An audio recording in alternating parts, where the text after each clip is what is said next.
Buenos días. Seguimos adelante con el Salmo 34. Nos decía Roberto el domingo que este salmo es fruto de una etapa muy difícil en la vida del rey, del que sería más tarde rey David.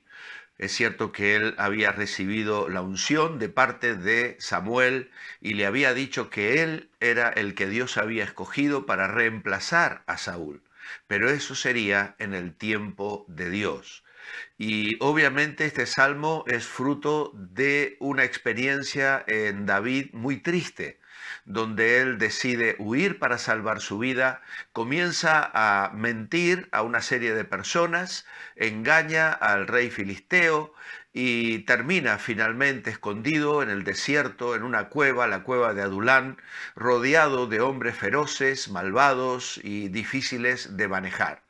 Pero son años a través de los cuales David crece en la gracia, crece en confianza, crece en gratitud y crece en su relación personal con Dios. Hay otros 7 salmos que nos dicen que fueron escritos en circunstancias parecidas. Y hay quienes se han atrevido a colocarlos cronológicamente. En total, fruto de estas experiencias en el desierto, serían 8 salmos. Y nosotros vamos a mirar, si tenéis interés, en la cronología, aunque obviamente no lo dice la Biblia ni lo podemos afirmar con toda seguridad. El primero de ellos es el Salmo 7, donde dice que cantó al Señor este cántico acerca de las palabras de Cus, hijo de Benjamín.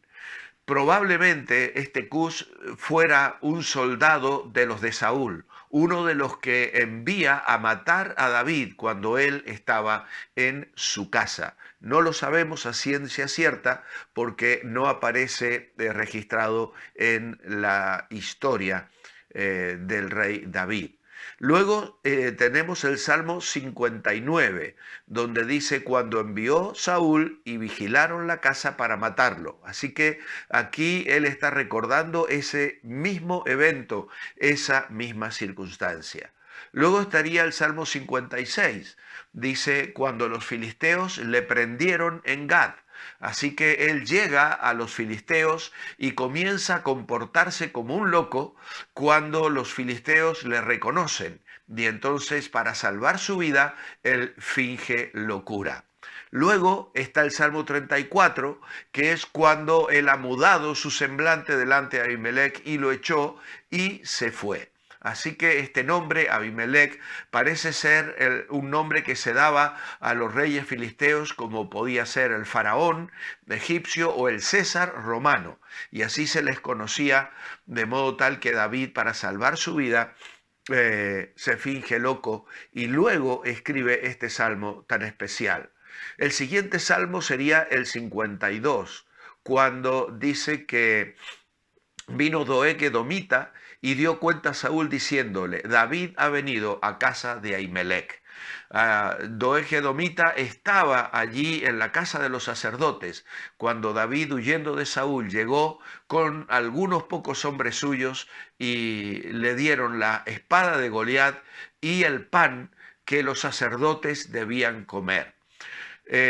Luego el Señor Jesús, muchos años después, utilizará esta situación de la vida de David y de sus hombres para contestar a los fariseos legalistas que se oponían a que los discípulos restregaran un poquito de trigo en el día de reposo. Para ellos eso era hacer un trabajo y estaban quebrantando la ley. Así que de algo negativo y de una situación muy amarga, David saca este salmo y más tarde el propio Jesús saca también una enseñanza. Esto es lo que parece hacer David a través de estas circunstancias negativas. Y esto es lo que nosotros debiéramos aprender también.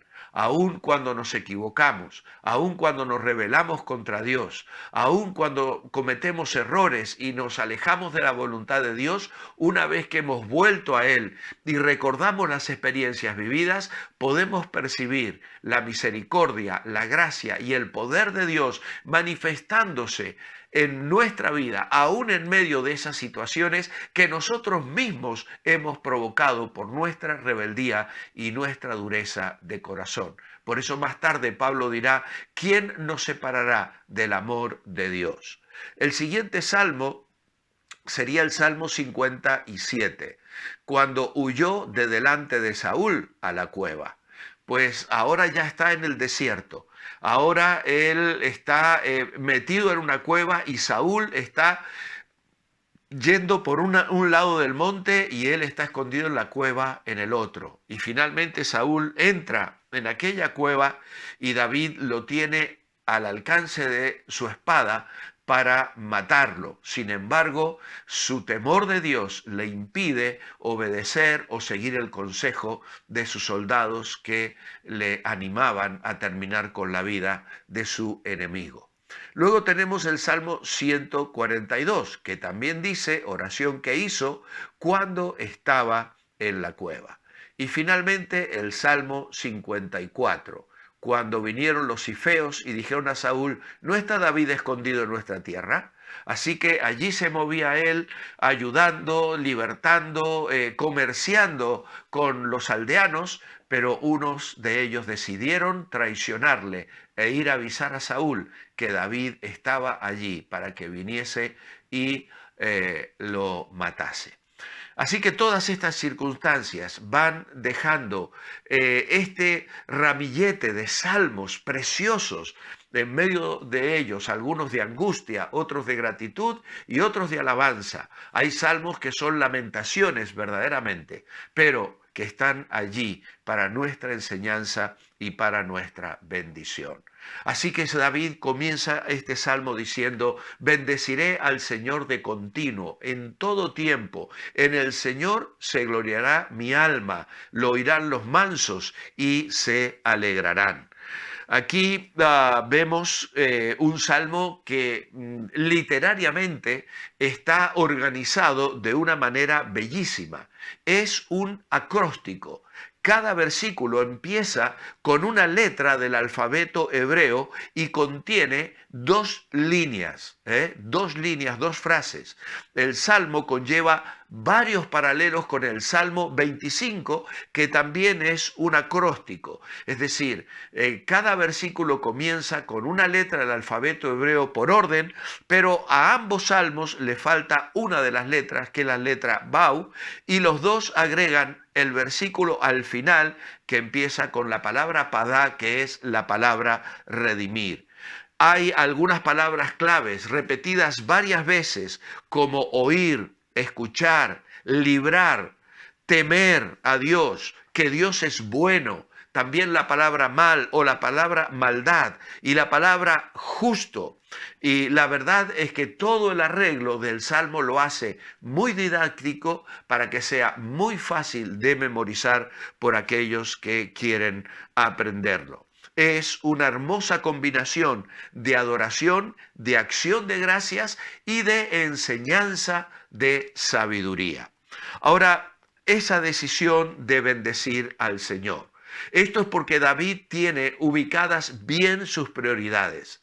El cristiano tiene que decidir adorar a Dios y tiene que tomar una decisión definida, porque si no, las muchas preocupaciones, las muchas ocupaciones de la vida van a tomar ese precioso tiempo que él habría de dedicar a la adoración, pero como no se ha decidido y no ha hecho planes para llevarlo a cabo, las circunstancias de la vida le desvían de ese propósito. Ahora es una adoración verbal. Dice, esa alabanza estará de continuo en mi boca. Es decir, será mi canto, será mi poema, será mi conversación, será aquello que va a salir de mis labios y que voy a estar transmitiendo a otras personas. Y en ese sentido, esto será para bendecir a Dios. Ahora, ¿Qué es esta idea de bendecir? Porque Dios no necesita ser bendecido. Somos nosotros los que necesitamos la bendición de Dios. Bueno, en este sentido, bendecir a Dios es tener actitudes que llevan gozo al corazón de Dios. Cuando de mis labios salen palabras de alabanza, de adoración, de gratitud, y son escuchadas por otras personas, porque dice, en el Señor se gloriará mi alma, lo oirán los mansos y se alegrarán. Esto es un testimonio público, no es algo íntimo y privado que guardo para mí. Abro mis labios para compartir mi fe, para bendecir el nombre del Señor, para hablar bien de Dios. Y cuando hablo bien de Dios, Dios es glorificado y mi alma se glorifica, no en colgarme medallas, sino en reconocer que Dios es bueno, que Dios es fiel, que Dios es misericordioso, que Él ha oído mi clamor, como vamos a leer precisamente en los versículos de hoy. Busqué al Señor y Él me oyó y me libró de todos mis temores. Los que miraron a Él fueron alumbrados y sus rostros no fueron avergonzados. Este pobre clamó y lo oyó el Señor y lo libró de todas sus angustias. Estos 3 versículos, el 4 al 6, son preciosos. Buscar al Señor. El Salmo 103 dirá, bendice alma mía al Señor y bendiga todo mi ser su santo nombre. Allí tenemos al salmista, diríamos el espíritu impulsando al alma del salmista a bendecir el nombre del Señor. Es como si el Espíritu de Dios que mora en nuestro corazón generara en nosotros ese anhelo de buscar la presencia de Dios para declararle nuestro amor, para desplegar nuestros sentimientos como resultado de un acto voluntario, decidiéndonos a alabarle, decidiéndonos a estar en su presencia, a orar y buscar su rostro. Busqué al Señor y Él me oyó. Y la Biblia enfatiza mucho la búsqueda de Dios. Más tarde Dios dirá a través de uno de sus profetas menores, buscadme y viviréis, buscadme y viviréis.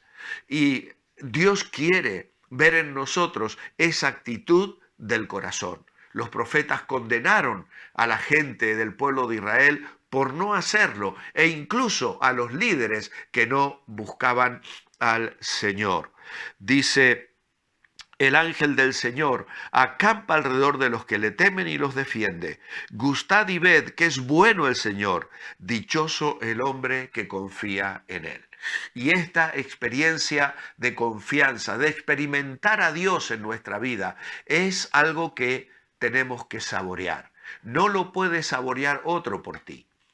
Mi esposa suele hacer empanadillas argentinas deliciosas, mis nietos se las piden y hacen una fiesta cada vez que ella les da la sorpresa de que las ha preparado. También hace alfajores de maicena muy ricos que también tienen mucha fama y muchos hermanos le agradecen cuando ella los hace y no pueden faltar en los cumpleaños de ninguna de la familia. Ahora bien, cuando yo como una empanada o pruebo un alfajor, no me vale con que me digan los demás qué rica está esta empanada, qué bueno está este alfajor. Tengo que probarlo yo. Y querido amigo, amiga, en esta mañana, pruebas al Señor. ¿Has gustado al Señor? ¿Le has buscado, como dice el salmista, busqué al Señor? Gustad y ved, dice aquí, que es bueno el Señor, dichoso aquel que confía en Él. Temed al Señor, vosotros sus santos, pues nada falta a los que le temen. Y esta es una promesa maravillosa, parecida a la del Salmo 23, 6. Ciertamente el bien y la misericordia me seguirán todos los días de mi vida. Mi oración escrita es, amado Padre, qué precioso es el testimonio de David en este salmo tan especial. Que como él sepamos nosotros también buscar tu rostro, clamar desde nuestra angustia y llegar a gustar tu bondad, la satisfacción de confiar en ti. Gracias por tus promesas que hoy encontremos en ellas descanso y paz. En tu nombre, amén. Que Dios os bendiga. Seguimos mañana, si el Señor así lo permite. Manteneos bendecibles.